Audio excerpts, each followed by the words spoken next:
In verse 1, it says, one of the 7 angels who had the 7 bowls came and said to me, "Come, I will show you the punishment of the great prostitute, who sits by many waters." Revelation chapters 17 and 18 were inserted to provide detailed information about the 2 aspects of Babylon: the religious Babylon and the material Babylon. And Revelation chapter 19 is the sequel to chapter 16. In other words, while chapter 16 only shows the Antichrist gathering his troops at Armageddon for the great day of battle, chapter 19 describes what happens afterward. In other words, the detailed account of the Battle of Armageddon is covered in Revelation chapter 19. And now, before the final judgment of the 7th bowl, the disaster of the destruction of the earth, God takes urgent measures to move his people. This is the rapture of the church. Therefore, before the 7th bowl judgment, the church is raptured, and the first half of chapter 19 describes the wedding feast of the Lamb. The latter half of chapter 19 details the specific events of the Battle of Armageddon. Therefore, chapter 19 is a continuation of chapter 16. However, chapters 17 and 18 are records of the destruction of the Babylonian world by the 7 bowls of plagues. The Bible symbolizes this world as Babylon, which will be destroyed. Chapter 17 is a record of religious Babylon, revealing the spiritual causes that make the Babylonian world's destruction inevitable. In other words, the world's single religion, that will appear during the first 3.5 years before the second coming of Christ, will be established through the collaboration of the apostate forces of Catholicism and Protestantism, the Harlots, the religious unification movement that will play the role of the whore during the reign of the Antichrist, was attempted by the recently deceased Pope Francis. He sought to unite all religions through the Brotherhood of Man and the House of Abraham projects. In 2023, the House of Abraham's family will be built in Abu Dhabi, United Arab Emirates, bringing together worship spaces for Christianity, Islam, and Judaism in one place, marking the beginning of a symbolic attempt at religious integration. This initiative, under the guise of world peace and human unity, is the first step toward establishing a single world religion. The ultimate goal of such efforts is to establish a new world order and a single world religion to pave the way for the emergence of the Antichrist and the establishment of a world government. To achieve this, apostates within the church will rise up as harlots. Such movements ultimately lead to serving the devil. Thus, the world will eventually become a Babylon of religion and face destruction. In verse 16 of the text, it says, "The beast and the 10 horns you saw will hate the prostitute. They will bring her to ruin and leave her naked. They will eat her flesh and burn her with fire." Here, Babylon comes from Babel. In Genesis chapter 10 and 11, Nimrod, who relied on his own strength to protect himself, built a city in Shinar, and from there, Babel began. In Genesis chapter 11, after the Tower of Babel incident, when people fell into unbelief, God confused their languages and scattered them, and the city was called Babel. Therefore, Babel means confusion. Thus, Babel was a place where people worshipped idols opposing God. The text describes events after the 7 bowls were poured out. In verse 1, one of the 7 angels who had the 7 bowls came and invited John, who was in chapter 16, to see the judgment that the great prostitute, sitting on many waters, would receive. This great prostitute refers to the religious system of Babylon, specifically the Catholic Church and the corrupt Protestant Church, and the many waters symbolize the peoples, multitudes, nations, and languages mentioned in verse 15. In verse 2, it says, "With her the kings of the earth committed adultery, and the inhabitants of the earth were intoxicated with the wine of her adulteries." The wine of her fornication refers to heretical teachings that have departed from the truth. They led the people of the earth astray from the truth, causing them to lose God's rule and creating chaos. During this time, the Pope spread teachings that had departed from the truth.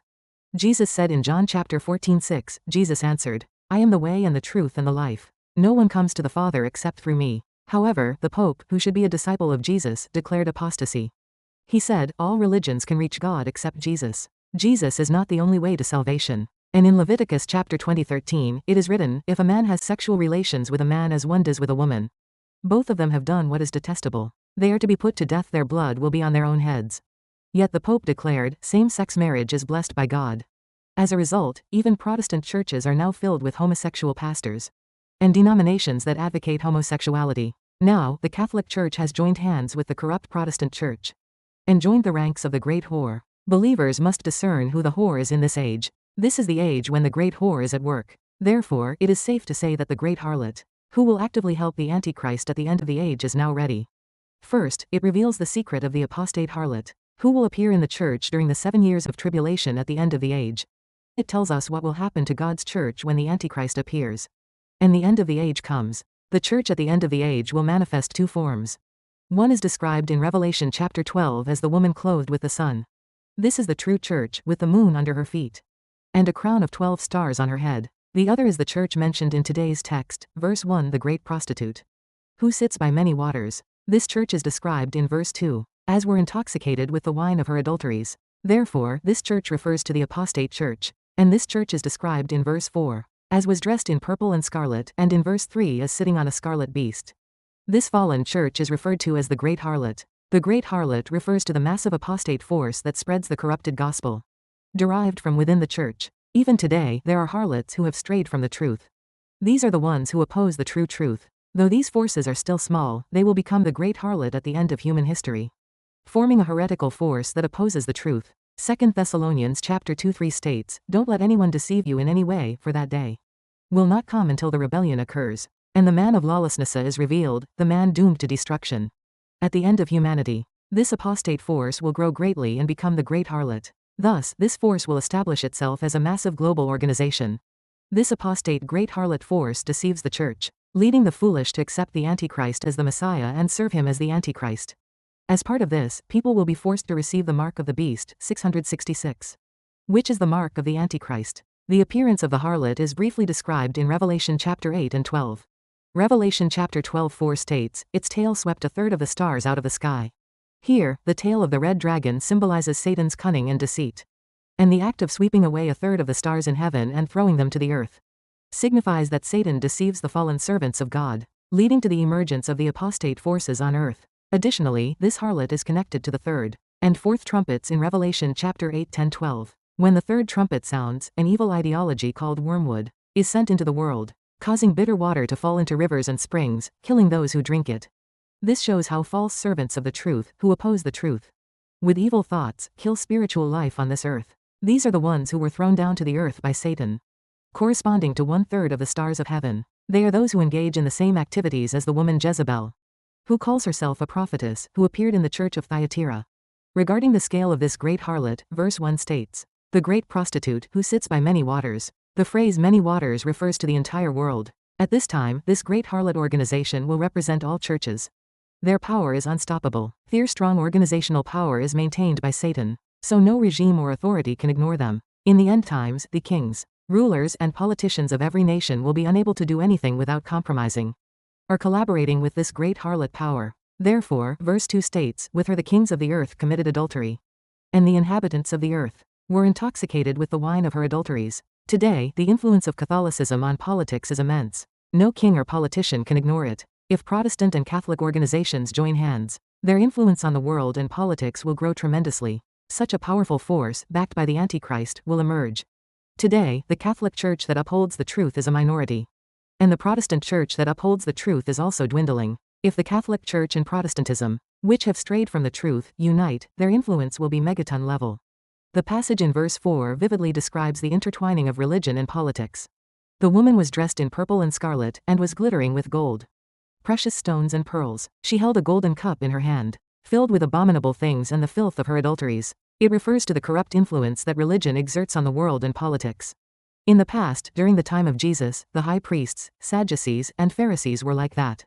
Second, the angel reveals to the apostle John the secret of the woman and the beast with 7 heads and 10 horns. In today's passage, the secret of the beast with 10 horns is revealed, thereby uncovering the secrets of the harlot and the beast. The terms harlot and beast are highly metaphorical and symbolic. However, these two beings are not symbolic but actual beings. The apostle John, upon seeing the appearance and activities of the whore, said in verse 6, "When I saw her, I was greatly astonished." He was greatly astonished to see the church disguised as the whore, riding the red beast and holding a golden cup, filled with the wine of her fornication, deceiving the world. In response, the angel who revealed this vision said in verse 7, "Why are you astonished? I will explain to you the mystery of the woman and of the beast she rides, which has the 7 heads and 10 horns." The angel is revealing to John the mystery of the beast with the 7 heads and 10 horns here. What we must remember is that the beast with 7 heads and 10 horns is the beast that John saw in his vision. And this beast is the Antichrist, the central figure of the end-time revelation. The fact that the beast has 7 heads and 10 horns is a hint at the hidden secrets of this beast. Regarding this beast, the angel further explains to John in verse 8, "The beast, which you saw, once was, now is not, and yet will come up out of the abyss and go to its destruction." Here, the beast, which you saw, does not refer to a historical figure who once existed. It refers to a future figure who will appear in the world and bring disaster upon it. However, the phrase reveals the hidden secret of this beast. Was refers to a historical figure who actually existed in history. Here, was does not refer to the Antichrist who will appear at the end of the age, but to a historical figure who will form the historical background for the Antichrist who will appear in the future. This individual is a figure who will serve as a prototype for the Antichrist who will appear in the future. The Jews are well aware of this individual. The phrase is no longer here means that this individual has already disappeared from the stage of history. In simple terms, he is already dead. However, it is said that this beast that was, but is not now will come up out of the abyss. When this beast comes up out of the abyss, it will be the Antichrist. The phrase come up out of the abyss does not mean that the beast that was will be resurrected and reappear in the world. It means that the beast already belongs to the abyss. In Revelation chapter 11:7, it says, the beast that comes up from the abyss, and in Revelation chapter 9:11, it says, the angel of the abyss. The phrase angel of the abyss means that the Antichrist is the angel of Satan. In today's passage verse 8, it says, the one who is about to come up out of the abyss and whose destruction is from the beginning. Destruction is not the same as abyss. Abyss is the Greek word abyssos, which is described as the unfathomable depths, the underworld, or hell. Regarding this being entering into destruction, Revelation chapter 19:20 states, but the beast was captured, and with it the false prophet, who had performed the signs on its behalf. With these signs he had deluded those who had received the mark of the beast and worshipped its image. The two of them were thrown alive into the fiery lake of burning sulfur. Then, in verse 8, who is the beast that it once was, now is not. When the Apostle John received this revelation, the historical figure of the Antichrist, who was clearly known to him, came to mind. He is Antiochus Epiphanes, the king of Syria, whom the entire Israelite nation well knew. He was the one who invaded Israel in the past, defiled the temple of Jerusalem, insulted God, and opposed him. This man left a shameful history for the entire Israelite nation during the Maccabean era. He occupied Israel, defiled the temple of Jerusalem with idols, prohibited sacrifices, and opposed God. He is also the one who massacred countless Jews. God has designated this man as the prototype of the Antichrist who will appear at the end of the age, and through Daniel 7. He has revealed that the appearance and activities of this man will be similar to those of the Antichrist who will appear at the end of the age. In Daniel 7, 4 beasts appear. The first beast is the Babylonian Empire, resembling a lion. The second beast is the Medo-Persian Empire, resembling a bear. The third beast is the Greek Empire, resembling a leopard, and the fourth beast is the Roman Empire, resembling a beast with iron teeth. The era following Rome is the era of the 10 horns, and at the end of the age, the Antichrist, the little horn, emerges from the 10-horned beast. This is described in Daniel 7:7-8. It was different from all the former beasts, and it had 10 horns. While I was thinking about the horns, there before me was another horn, a little one, which came up among them. Here, horns of the sun refers to the form of a confederation, which will eventually be ruled by the little horn, the Antichrist. The text verses 12 and 13 says that this will be fulfilled at the end of time. The 10 horns you saw are 10 kings who have not yet received a kingdom, but who for 1 hour will receive authority as kings along with the beast. They have one purpose and will give their power and authority to the beast. Ultimately, at the end of the age, all the nations of the world will delegate their authority to the Antichrist's single world government. Additionally, in Daniel 7:25, it says, he will speak against the Most High and oppress his holy people and try to change the set times and the laws. The holy people will be delivered into his hands for a time, times and half a time. At the end of the age, the Jews will be handed over to the Antichrist. Like Epiphanes, for 1 time, 2 times, and half a time, that is, for the last 3.5 years. Furthermore, verses 9 and following reveal the secret of the beast with 7 heads and 10 horns. In verses 9 and 10, it says, this calls for a mind with wisdom. The 7 heads are 7 hills on which a woman sits. 10 they are also 7 kings. Have fallen, one is, the other has not yet come, but when he does come, he must remain for only a little while. Here, the 7 heads are the 7 mountains on which a woman sits. And the 7 mountains are the 7 kings. The Antichrist who will appear at the end of the age will emerge in the world by continuing the historical lineage. Here, while referring to the 7 mountains as the 7 kings, verse 10 states, 5 have fallen, one is, the other has not yet come, but when he does come, he must remain for only a little while. Here, the 5 fallen nations refer to Egypt, Assyria, Babylon, Medo-Persia, and Greece. The one that is refers to the 6th nation that existed at the time of John, which is Rome. And the one is, the other has not yet come refers to the final 7th nation. This corresponds to the iron and clay mixed together in Daniel 2:41, which refers to the last foot of the statue that Nebuchadnezzar saw in his dream. Signifies the kingdom of the Antichrist that will appear at the end of the age. Additionally, in verse 11, it states, the beast who once was, and now is not, is an 8th king. He belongs to the 7 and is going to his destruction. Therefore, the Antichrist who will appear in the future belongs historically to the 7th kingdom, but in reality, he will become the 8th king. In other words, in verse 10, the beast that has not yet come belongs to the 7th kingdom. And he is the king of the 7th kingdom. Yet it is said that this one will become the 8th king. Then, what is the eighth kingdom? This kingdom refers to the united kingdom mentioned in Daniel 7:7, which unites the 10 horns into one. Regarding this entity, verse 12 states, "The 10 horns you saw are 10 kings." This entity is clearly the king of the kingdom belonging to the 10 horns. And through this one, a new eighth nation as the 10 horns is formed, and this one becomes the king of the 10 horns. The fact that the eighth nation is the 10 horns is stated in verse 12. The 10 horns you saw are 10 kings. Furthermore, in Revelation chapter 13:1, the statement about the beast having 10 horns supports this fact. They gave their power and authority to the beast. Thus, the Antichrist will become the king of the 10 horns. Meaning he will be the king of the nation belonging to the 7th head while also being the king of the 8th nation formed by the 10 horns. Therefore, the Antichrist will emerge as a powerful global leader because the 10 horns are organized and he becomes their king. This one, having received authority, power, and a throne from Satan, will sit on the throne of world domination and seek to receive divine worship from all humanity and compel them to receive the mark of the beast. Third, in the Battle of Armageddon, which is the war between the kingdom of the Antichrist of the 10 horns and the Lamb, the harlot. The Antichrist and the false prophets will be captured and cast into the second death. The beast is the Antichrist, and the harlot is the apostate power. These two become temporary allies at the end and work together. However, in the end, the harlot is betrayed by the Antichrist and meets her final end. Regarding this, verse 17 states, "For God has put it into their hearts to accomplish his purpose by agreeing to hand over to the beast their royal authority until God's words are fulfilled." The Antichrist uses the apostate forces of Christianity as his religious foundation to secure his divine authority and spiritually dominate the world. Without the cooperation of this religious power, he cannot conquer the world and impose the mark of the beast on all humanity. The beast appears as the living God, receiving worship from all humanity and presenting himself as the Messiah of peace. So the absolute cooperation of the harlot is essential. However, once the Antichrist has achieved world domination, the harlot's existence becomes irrelevant to him.